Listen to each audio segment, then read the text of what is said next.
Mari kita masuk ke surat Al-Lahab. Kita lihat Allah berfirman, tabbat yada abi lahabin wa tabb. Ayat awal Allah berfirman, tabbat yada abi lahab. Celakalah kedua tangan Abu Lahab.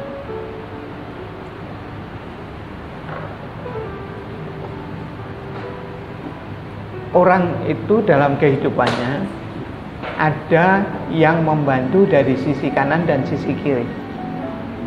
Siapa itu? Ya bisa anak, bisa istri, bisa tetangga, bisa siapa. Jadi semacam apa? Semacam kalau di pekerjaan ada karyawan lah. Ada tangan kanannya, ada tangan kirinya itu. Siapa orang-orang di sekitar? Allah menjelaskan kepada kita. Orang-orang di sekeliling Abu Lahab itu saat ini, kata Allah, itu orang-orang yang buruk semua.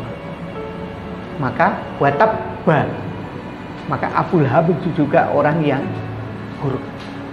Maka hati-hatilah kita menempatkan diri di mana kita berada. Jangan berada di tempat yang buruk, sehingga kita bisa menjadi orang yang buruk.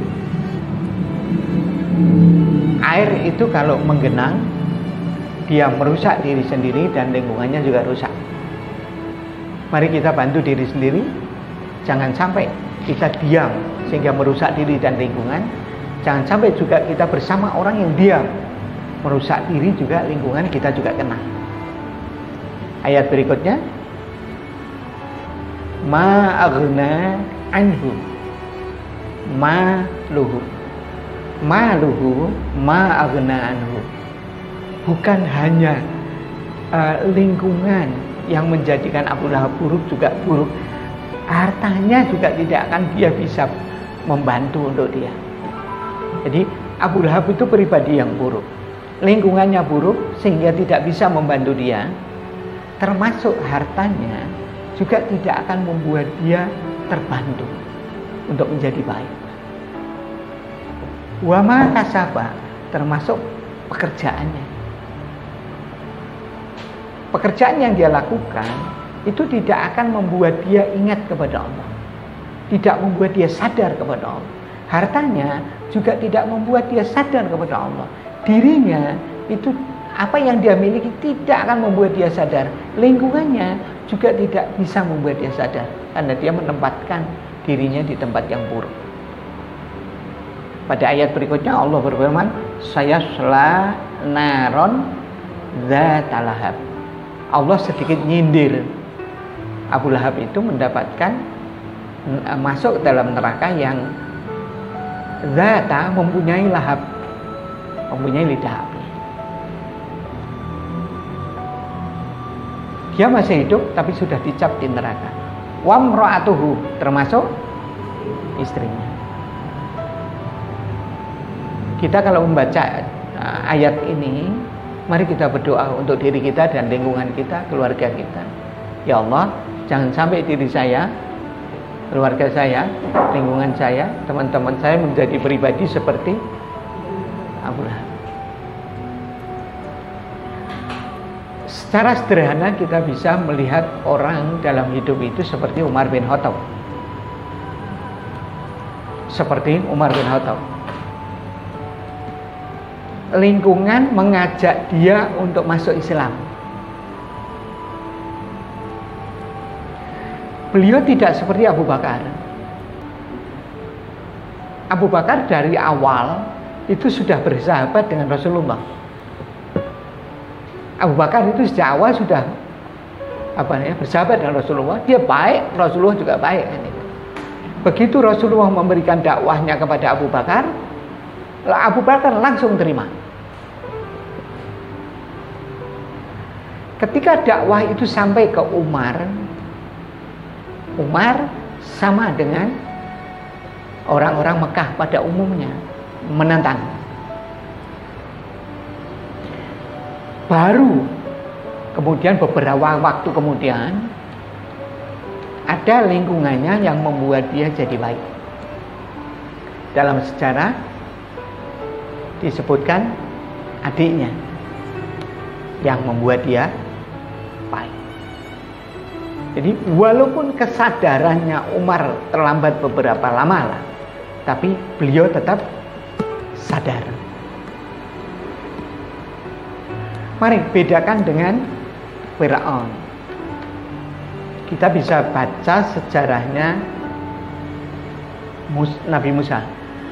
Bagaimana Nabi Musa mengingatkan Firaun, bahkan Allah mendatangkan azab berkali-kali kepada Firaun, tapi dia tidak sadar.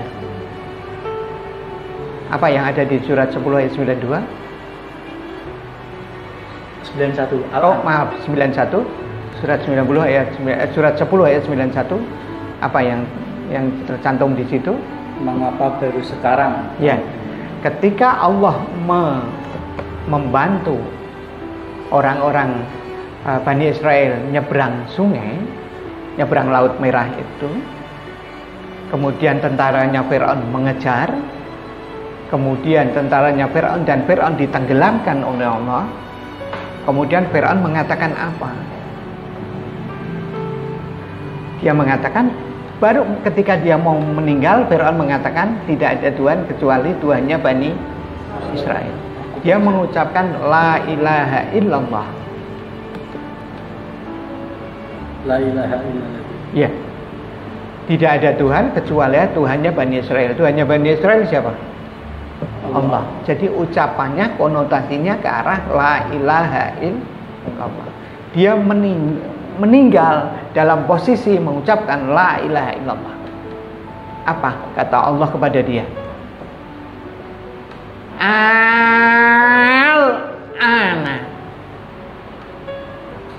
waqad asaita.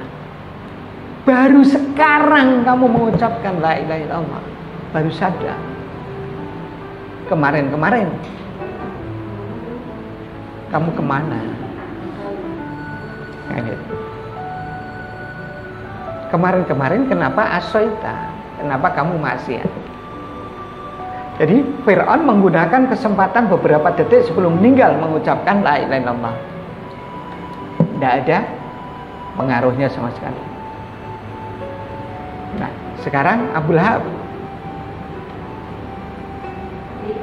Jadi Firaun diberi kesempatan untuk kesempatannya Firaun untuk apa namanya? Untuk baik itu ada. Karena diingatkan terus dengan berbagai cobaan. Ya, itu bedanya. Jadi ada orang seperti Abu Bakar yang menerima langsung, ada orang seperti Umar bin Khattab agak terlambat sedikit, ada orang yang diberi kesempatan panjang dia tidak gunakan kesempatan itu, yaitu Firaun. Ada orang yang tidak punya kesempatan. Siapa itu? Abu Lahab. Yang lain? Istrinya. Abu Lahab dan istrinya. Yang lain? Anaknya Nabi Nuh. Mari kita buka. Coba dilihat di ayat 45-nya dulu. Nabi Nuh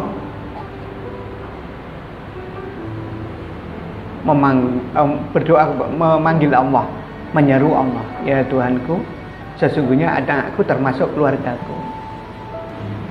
Apa kata Allah? Ya Nuh, innahu laisa min ahli. Sesungguhnya dia bukanlah termasuk keluarga. Iya. Innahu amalun ghairus shalih.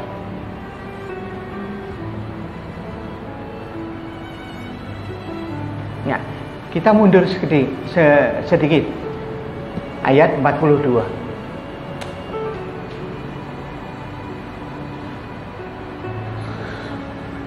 Ayat 42, kapal yang membawa Nabi Nuh itu terbawa gelombang air yang pasang. Nabi Nuh memanggil anaknya. Anaknya berada di tempat yang terpencil, naik ke atas bukit. Apa kata Nabi Nuh? Wahai anakku, naiklah ke kapal bersama kami dan jangan engkau termasuk orang kafir. Apa jawaban anaknya? Aku akan mencari perlindungan ke gunung. Iya. Saya akan naik ke gunung sehingga selamat dari air ini. Kemudian Nabi Nuh mengatakan tidak ada yang bisa melindungi dari siksaan Allah pada hari ini selain Allah. Baru ngomong begitu, gelombang datang besar, anaknya hilang. Sampai matinya dia tidak sempat untuk bertaubat. Termasuk istrinya Nabi Nuh juga. Kan begitu. Nah, kita tahu istrinya Nabi Nuh termasuk orang seperti ini di mana? Ada di surat At-Tahrim ayat belakang sendiri. Bagaimana Allah bercerita di surat At-Tahrim 66, kita bisa lihat hampir akhir. Allah memberikan perumpamaan bagi orang kafir. Ayat 10. Istrinya Nabi siapa? Nuh dan Lut. Nuh dan Lut. Walaupun mereka di lingkungan orang baik, tapi mereka tidak bisa sadar. Jadi kalau kita catat, pribadi-pribadi itu adalah Abu Lahab dan istrinya, Nabi Nuh dan Abu Lahab dan istrinya Nabi Nuh dan anaknya, dan istrinya Nabi Lut.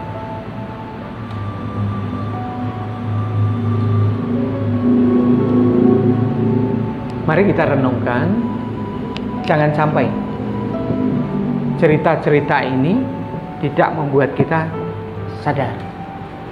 Saya akan lihat lagi. Coba dibuka surat 7 ayat 82. Surat 7 ayat 82. Surat 7, surat Al-A'raf ayat 82. Ini cerita tentang Nabi Lut. Ketika Nabi Lut menyeru kaumnya justru mengatakan bahwa Nabi Lut sebaiknya diusir saja.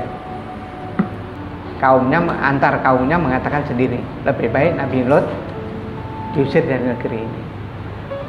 Apa yang Allah sampaikan di ayat 83? Kemudian kami selamatkan dia dan pengikutnya kecuali siapa? Istrinya.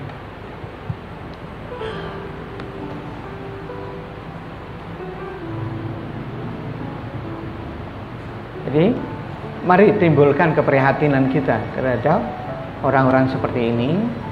Nah, memahami ayat terjemahan itu penting agar kita bisa diingatkan oleh Allah lewat ayat-ayat itu. Rasulullah, coba kita lihat hadis-hadis apa yang para sahabat sampaikan kepada kita tentang Nabi kalau membaca ayat. Beliau kalau melalui ayat azab, beliau selalu minta dijauhkan azab itu. Kemudian ketika melalui ayat-ayat yang penuh rahmat, Nabi minta rahmatnya. Nah, kita pun sebetulnya bisa dengan membaca Quran seperti itu tadi. Mari kita masuk ke surat 30 ayat 10. Sehingga kita tidak menjadi orang yang seperti Abu Lahab. Surat 30 ayat 10. Allah berfirman, "Summa kana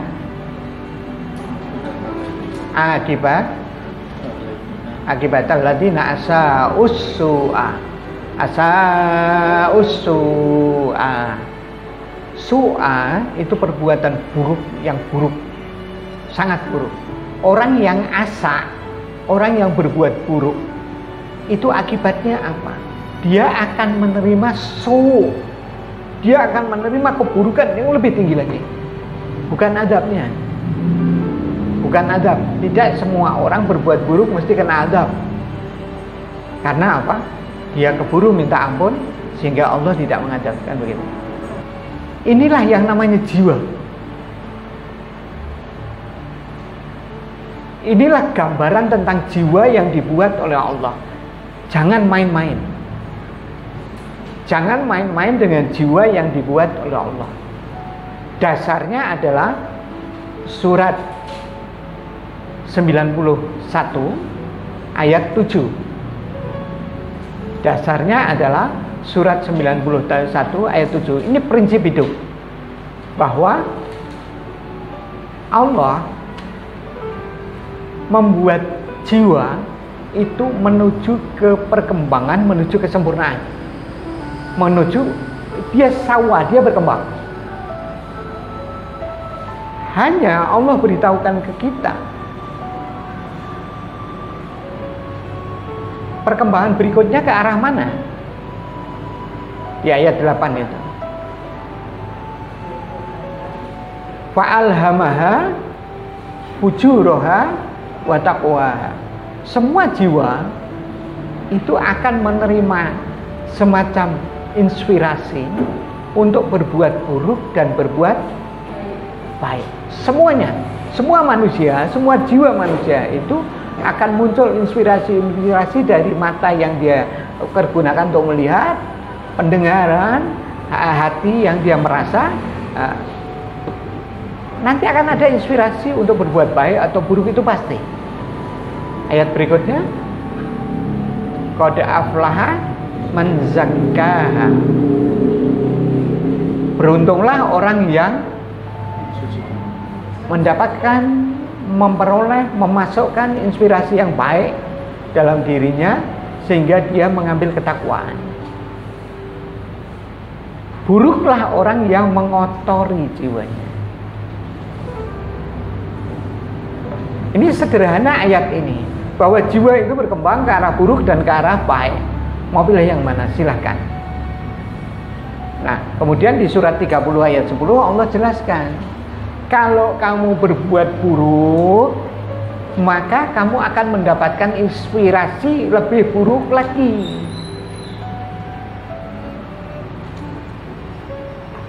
Orang berani berbuat maksiat tingkat 1, saya sering contohkan, orang yang berbuat korupsi tingkat pertama, dia berani masuk korupsi tingkat pertama.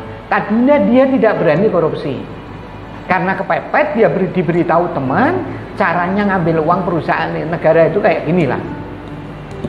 Terus dia masuk ke korupsi tingkat 1 dan dia berhasil. Dia berhasil mendapatkan uangnya. Kemudian dia ketakutan karena baru masuk ke kemaksiatan itu, dia takut, kemudian dia minta ampun kepada Allah. Prinsipnya orang minta ampun diampuni apa tidak? Iya. Prinsipnya diampuni. Tapi mari kita perhatikan, orang diampuni oleh Allah itu yang dihapus apanya? Dosanya. Apakah ilmunya korupsi tingkat 1 dihapus? Tidak. Semua orang yang berdosa kemudian dia dihapus dosanya, maka ilmu tentang korupsi yang pertama akan melekat dalam otaknya.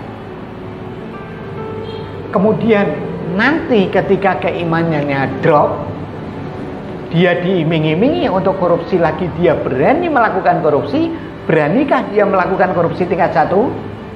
Tidak, karena dia takut nanti akan diketahui, karena semua orang sudah melakukan korupsi tingkat pertama, maka dia akan masuk ke korupsi tingkat kedua.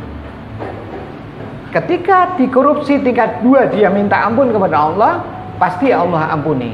Tapi ingat, ilmu korupsi tingkat 2 di otaknya tidak akan hilang. Mari kita pindah ke surat 6 ayat 42. Surat 6, surat Al-An'am ayat 42. Coba diperhatikan ayatnya. Kedatangan para nabi membawa nasihat-nasihat, wejangan-wejangan, membawa ayat Allah, itu untuk membantu orang jika dia resah dalam kehidupan, dia bisa kembali kepada Allah.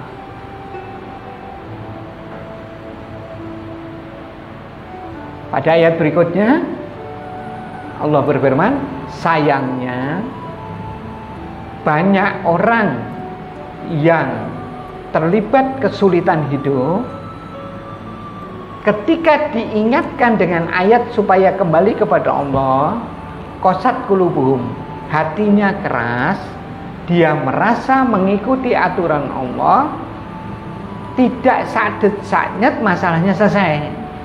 Padahal dia ingin seketika itu juga masalahnya cepat selesai. Maka apa yang dia lakukan? Dia lakukan kemaksiatan supaya dia bisa menerima dana untuk cepat menyelesaikan masalahnya. Hatinya keras, qasat qulubuhum. Nah, saat dia memutuskan, saya tidak menjalankan ayat dulu, saya akan maksiat dulu sebentar. Apa yang terjadi? Wa zayyana lahumus syaitan. Setan akan menghiasi keputusannya tadi, perbuatannya tadi, hal yang sesungguhnya buruk nampak jadi baik. Ini yang pertama. Otaknya akan dihiasi oleh setan, hatinya akan dihiasi oleh setan, sehingga dia senang melakukan perbuatan itu. Dia tidak ada rasa takut sama sekali, karena lingkungannya juga sama-sama melakukan maksiat itu. Mari kita lihat ayat berikutnya. Falamma nasu ma dzukiru, ketika mereka itu melupakan betul-betul ayat-ayat yang mengingatkan dia supaya tidak maksiat, kok dia lupa? Fatahna alaihim abwaaba kulli syai'. Bukan hanya setan yang membantu, Allah pun akan membantu dengan sistem maksiat yang lebih lebar lagi. Maka akan terbuka kemaksiatan tingkat yang lebih canggih. Dia korupsi tingkat 2, hatinya keras, akan muncul ide korupsi tingkat 3. Dia masuk korupsi tingkat 3, maka akan ada ide korupsi tingkat 4, seterusnya. Itulah jiwa manusia. Ketika sudah lupa, maka kemaksiatan yang ada di otaknya semakin canggih, semakin canggih, semakin canggih. Falamma farihu bima utu, ketika dia sudah senang sampai puncaknya, barulah Allah mengatakan akhadathum baghtah. Dia akan dijatuhkan oleh Allah, dia terkapar, tidak bisa apa-apa. Ketika dia masuk penjara, ketika dia jatuh karena dia tetap sulit untuk bertaubat. Ya, saya kira itu yang bisa saya sampaikan. Mudah-mudahan Allah memberikan pencerahan kepada kita, sehingga prinsip-prinsip hidup di dalam Al-Quran kita bisa pegang. Mudah-mudahan kita bisa mencapai kesuksesan hidup seorang muslim yang sesungguhnya. Mari kita akhiri dengan bacaan alhamdulillah sama-sama. Alhamdulillahirabbil alamin. Assalamualaikum warahmatullahi wabarakatuh.